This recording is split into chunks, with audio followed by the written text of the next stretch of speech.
Hey there guys, and welcome back to Mana Down Under.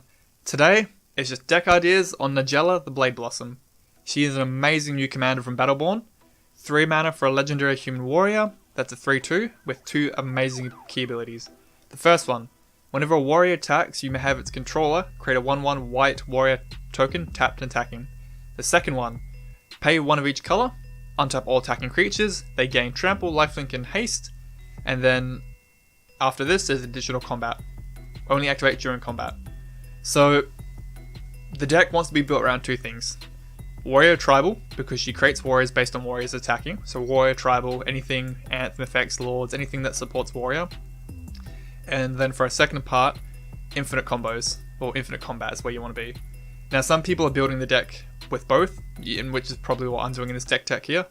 Deck idea, sorry. Now this is just a deck idea, not a deck tech. It's just me highlighting cards which work really well with the commander. I'm not going to have a list or anything because I enjoy it when people make their own deck. You get to see some pretty creative moments out there. But I've just went through the gathering, the wikis, found any cool warriors that seem to make sense with it. So, other things to note with this card. Whenever a warrior attacks, you may have its controller. So even if your enemy was attacking another enemy for you, and they had warriors, or you wanted to give them another combat, you totally could. And if it's to help kill them, you totally could do it. So keep that in mind. So her first ability, just taking Najeela for herself, if she attacked, she creates 1 token tapped and attacking. But if she attacks the next combat with that initial token she created, she creates 2 more tokens tapped and attacking, so now you're up to 4 attackers. And as you can see here in this little amazing Excel spready, for each combat you're doubling up your board presence, if the warriors. So first standard combat, you're free 1. Just from Najeela alone, you've created 2 attackers including yourself. Then if you can pay the additional combat, you're up to 4. So Najeela plus 3 tokens, as you can see here. And then you go up to 8, so it'd be 7 tokens plus Najeela. And you go up to 16 and so on. So every combat you can go, and additional, or doubling up the board. So like I said, the deck can be built 2 ways, combo or tribal. Now the combo is quick and dirty, so we'll get that out of the way now. So Bear's Umbra and Druid's Repository are pretty similar. They both untap or give you the 5 mana. So with Bear Umbra, whenever the creature attacks, untap all your lands. So as long as you have 1 of each colour within your lands to activate her ability, infinite combat, away you go. With Druids, as long as you have 5 attackers, you can keep pulling off 5 counters to make 5 mana of what you need, and away you go, infinite combat. Sword and Feast of Famine works too, but you have to land, you have to connect to untap your lands. So it's a bit harder in that regard. That's the only sword I mentioned here, but there is no reason why not to run all the swords. They're all good, no reason not to run any sword, I think. So from there, we just look at Warrior. Oh, well, there's also another card which kind of works in the deck. Cryptolithic Rite kind of gets you there, kind of. You need either a lot of creatures in reserve to act as your mana dorks that get untapped each additional combat, or you need to have Vigilance, where you attack and then tap for mana. So it's a bit harder, you need a bit more setup, but it's doable. So creatures that support Najeela. I've gone the full Warrior Tribal, just as suggestions, anything that would synergize with her. But at the end we look at the Praetors and the Giants, because they work pretty well here. So Alicia, who smiles at death. She's a warrior, she's cheap, she can resurrect any warrior with power 2 or less, tapped and attacking, so she supports what Najeela's already doing. Ambassador Oak, is a 4 mana 3-3 that brings another warrior onto the board. It's just a common, but brings 2 relevant bodies to the board. That's what you need. Archetypes of Aggression. It doesn't look like much, but think of it this way. It's a warrior. It gives your creatures trample, which you already have from Najeela, but it stops your opponent having it. Now, if you've got all these little 1-1 weenies running around, they can chump block for days. It stops you getting blown out of the water, so it's handier than you think. Bloodchin Fanatic. Your warriors aren't the biggest thing. They could easily get up to like 5/5s in the deck, but being able to pay 2 mana, sack and drain them for X isn't a bad option. Ashela has got really good stats for what it really is, but mainly for the second part. People love their graveyards in Commander. Punish them for it. Even Wind Guide, warrior tokens aren't meant to fly. If they can fly, why not? And I think it gives them Vigilance too, so it's not a bad option. Then we also have Bramblewood Paragon, which is pretty much a warrior lord. Each warrior comes into play with an additional 1-1 counter on it, and any creature with a 1-1 counter on it has trample, but you're probably going to have trample anyway. Bloodsoaked Champion, great, he's a pest, he never dies, every combat he's back, boom. The Intimidator. I never liked this card until I saw this commander. To say, pay 1 red, that creature can't block this turn. Ooh, it's pretty good. Combat Celebrant. It just gives you an additional combat if it hasn't already been exerted. Remember, you can only exert the card once a turn. There's no other way to remove the exerts. But it means every second turn you get a chance again. Brighthearth Banneret is just a Lord. It reduces all warriors and elementals by 1, aka all your warriors. Brutal Horde Chief is another great option. He's a 4-mana Orc, but whenever a creature you control attacks, siphon for 1. When you're going that wide, especially on your second or third combat where you're getting for 8 and 16, it can really tax your opponent. And his ability could be helpful if you needed to bait out a block or remove some problems. Come out of politics more than anything, I think. Dragonscale General, I think, would actually be decent because since you're playing so many tokens, on your last combat when you ran out of mana, provided you're not going infinite, you're going to have quite a lot of tapped warriors. Then you get to bolster pretty big. Chief of the Edge and Chief of the Scale, they're just a Lord together, both warriors. Doesn't hurt to have them. Now the cats. So Miri is amazing. She's a little 3-mana 3/2, first strike, but when she attacks, each opponent cannot block with more than 1 creature.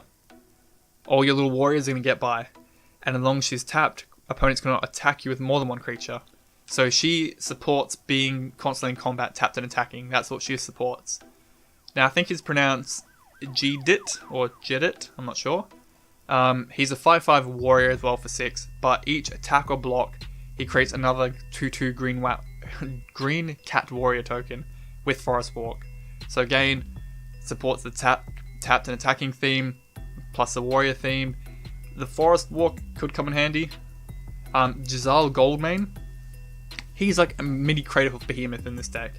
5 mana, attacking creatures you control get XX, where X is the number of attacking creatures.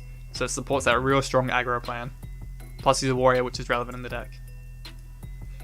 Both Radas, the new and the old, are great because they produce mana on attacking, which is another way to help keep your infinite combats going. Nakatal War Pride, that thing can get out of hand. So when it attacks, put X tokens into play tapped and attacking that are copies of the War Pride, where X is the number of creatures defending player controls. Remove them from the game at end of turn. You can make a lot of warriors, and it's at end of turn, not end of combat. So if that Nakatal War Pride gets a few shots in, it brings a big board presence. So it does better than you think. Now for the red guys. Neheb, once all your combat's done, he can dump a lot of red mana into your pool. Because after your post-combat main phase, or during your post-combat main phase, you add 1 red to your pool for each life the opponent's lost. If you hammered them for 2 or 3 combats, they're going to lose quite a bit. The Battle Driver, any of these warriors enter the battlefield, they instantly enter with +2/+0, but they're already tapped and attacking. It does give him haste, but so does Najeela. The Gladiator, it's just good. He singles out the weakling on the board, picks it off, 1 less blocker to worry about, and it's a warrior, so it matters. Garner, I struggled to find where she could fit in during standard or modern, but this is probably where. She gives your deck haste, which is nice. She has flash because you can return all creatures that die this turn to your hand, so she's got some use in the deck. Ruhan is in here because he's just big. A 7/7 for 4 isn't too bad, and if you're in a multiplayer game, it doesn't hurt. It's more fun than anything. We all love it. Sidrus, the Trader King. Now I recommend him because this deck is all about aggro, tapped and attacking. That's where you need to be quick as you can. Decks that play with the graveyard are more for the long game. This does give you a little bit of reach because you don't care about your graveyard too much in this deck.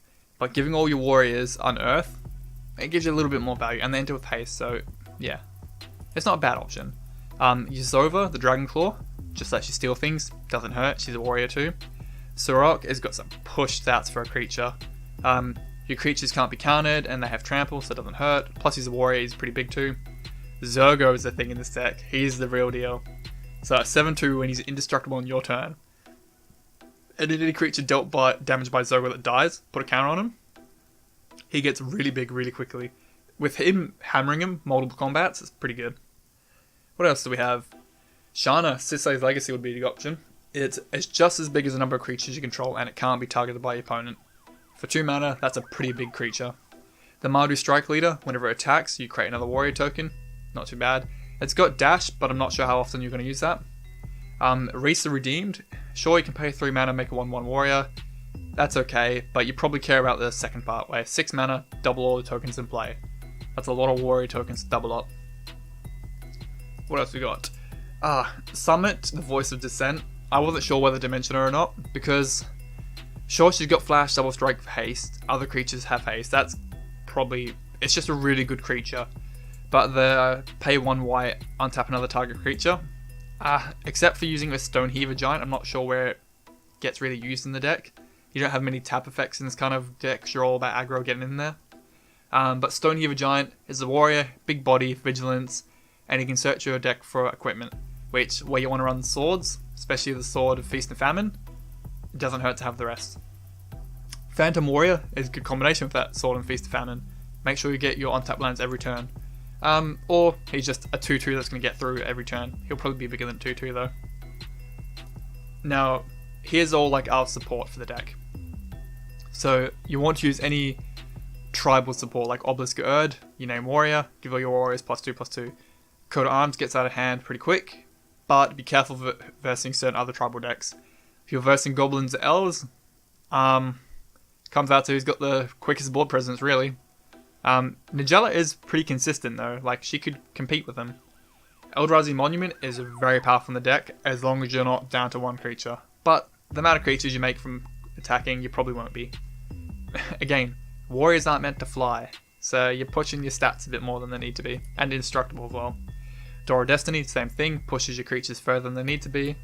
The banner, I love the banner. Thank you, Ixalan. You name a creature type, buff the creature type, and whenever you cast that creature type, draw a card. It's great for decks that aren't too heavy on blue. Adaptive Automaton, just another lord, the deck needs plenty of them. Herald's Horn and the Mortal Sun are 2 ways to reduce the cost of the warriors because they are pretty multicolour going on there. But the Herald's Horn lets you have pseudo draw, you reveal if it's warrior, put it into your hand, great. The Mortal Sun, it buffs your creatures, reduce your costs, you get to draw an additional card, and your opponents can't, or players can't use Planeswalkers. But you don't really use them in this deck because Planeswalkers take time to set up and get going. This deck's all about now, now, now. I've got the Battle Axe here. It's not a good card in Magic, but it's flavorful. It's a warrior's equipment. It needs to be in the deck, I think. Now enchantments. Warstorm Surge is one of my favourite cheese cards in Commander. Everyone hates it, I love it. Whenever a creature enters the battlefield, deal damage equals power to any target. It's wonderful. You attack, you create 16 tokens or something silly, you get to deal 16 damage divided how you want. It's wonderful. You can kill blockers before you even block. Or if you know you're going to kill the person outright, you can start directing that damage to your next opponent at the board. Kindred Discovery, 5 mana, name a creature type. Whenever that creature attacks or enters battlefield, draw a card. It's a really good card. It's gone up a lot in price actually. Be careful though. You could mill yourself out very easily if you're not paying attention. Because again, if you're producing 16 tokens and then attacking with 16 tokens, you just drew 32 cards. You've just drawn a third of your deck, and when this is happening, you're probably already down halfway. So be careful. Shared Animosity, again, whenever a creature attacks, it gets +1/+0 for each other creature same type. It just pushes your creatures too hard. And again, with multiple combats, it stacks multiple times for one creature. Well, it's a bit silly. Whoop, sorry. And then what else do we have? We've got Slate of Ancestry. A lot of people forget this card exists, but it's pretty good because you can ditch your hand for Slate of Ancestry if you have no hand. A lot of decks will run, that don't run blue, sorry, will kind of like be top decking. This gets past it quite easy. But again, you could mill yourself, be careful. I have done it before in Commander decks. God of the Forge, he's not a warrior, but if a creature enters your battlefield, you hit everyone for 2. Again, you attack, you produce 16 tokens, hemorrhage everybody for 32. You're going to win the game really quick. Hellrider, I struggled with whether or not to include him, but I used to love his ability in Goblin decks, and it's kind of the same thing. We're going token-wide aggro. Whenever a creature you control attacks, hit the defending player for 1 through the Hellrider. Not a bad option. And then we've got things like Shared Triumph. You could use any Anthem, but Shared Triumph is one it's pretty cheap. And long as opponents aren't running warriors, which not many people run warriors because it's more of a sub-tribe. It's fine. Secure the waste. The good old standard staple. Bam! Ton of warriors out in the battlefield. Aura shards. I love it in a lot of my commander decks. A creature enters the battlefield under your control. Destroy a target artifact or enchantment. The amount of creatures entering your field, you do not care about artifacts or enchantments anymore. They're never coming into play. And here's a few more artifacts which I've added in the end. They're good, but they're pushing it a bit far. Chroma's Memorial. Flying, First Strike, Prisoners, Trample, Haste, and Pro Black and Red. That's a lot of buff, but you'll get ganged up on pretty quick, I think. Skull Clamp. Great in the early game, when your tokens are still 1/1s, and you can just pay 1 to eat a token to draw 2 cards. But when they're not 1/1s, your card draw slows down a bit there. Helm of the Host, with your commander. Lets you quad tokens every turn, not double. That gets silly real quick, but there's plenty of other creatures you can equip it to in the deck. The Praetors.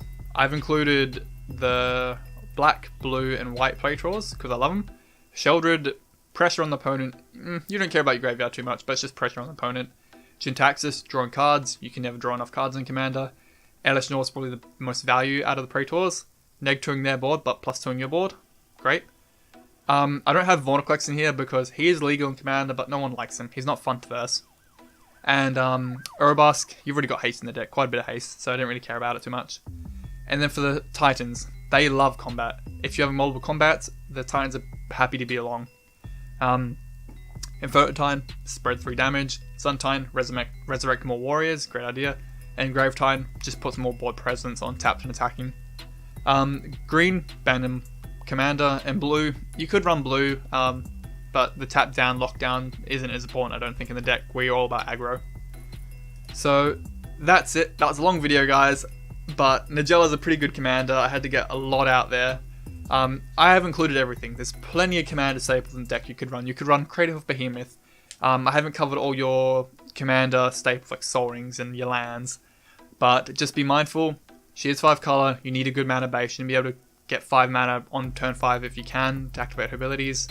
But I think she's a great commander. I think she can be very powerful. She'll be very fun. She'll be a bit of a sleeper deck. Like, she can go from having only a couple creatures on the board and then bang, bang, bang, multiple combats, huge board presence, killing everyone very quickly. I like her. I think she'll do well. Alright, guys. Let me know down below what you think of the video. If there's any card you want to recommend or how you could build the deck differently. I'm seeing some people just use it for the multi-combat. They're not even caring about the warriors. Yeah. Alright, guys. Let me know down below and have a good one. Thanks for watching, guys. Please remember to like and sub, and have a good one.